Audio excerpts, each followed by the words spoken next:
কতদিন বাঁচবো আর আমি জানি না। আমার যে শত্রু তাতে আমি কতদিন বাঁচবো তাও জানি না। তবে মৃত্যুর আগ পর্যন্ত আপনাদের হৃদয়ে আপনাদের দোয়া নিয়েই বেঁচে থাকতে চাই। আর আমরা এখানে যারা আছি তারা কথা দিচ্ছি, এমপি শপথ নেওয়ার পর যে জন্মস্থান হয় সে বাংলা ভান্ডা হোক, তেঁতুলিয়া হোক, পঞ্চগড় হোক, সৈয়দপুর হোক, যে জন্মস্থান আমরা পাইছি, রিজাইন করার আগে অথবা এমপি থেকে যাওয়ার আগে এর যে ভালো জন্মস্থান আমরা রেখে যেতে চাই, এটা আমাদের শপথ, এটা আমরা অবশ্যই পালন করব। এই কথা দিয়ে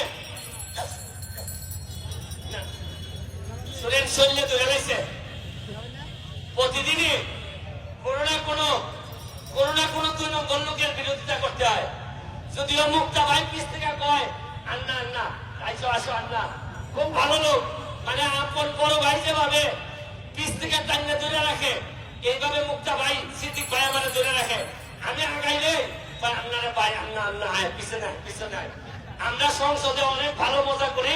তবে একটা কথা বলে যাই, এই আপনাদের তেঁতুলিয়া কোন বিল, কোন অধিকারের সংগ্রামে যদি আমাদের নাইমুজ্জামান মুক্তা ভাই সংসদে দাঁড়ায়, তবে চোখ বন্ধ করে সৈয়দপুর এবং হবিগঞ্জের 2 জন এমপি আপনারা পাবেন তার সমর্থনের জন্য। এটা আমি আজকে কথা দিয়ে যাচ্ছি। প্রয়োজনে মুক্তা ভাই যদি চায় যে 2টা এমপি লাগে, শেখ হাসিনার কাছে যাওয়া লাগবো, কে দরকার হলে আমরা তেঁতুলিয়ার কোন উন্নয়নে আমরা 3 জনই ওনার পায়ে ধরে পড়ে থাকবো, তাও উন্নয়ন করে ছাড়বো আপনাদের জন্য। আপনাদেরকে এই কথা দিয়ে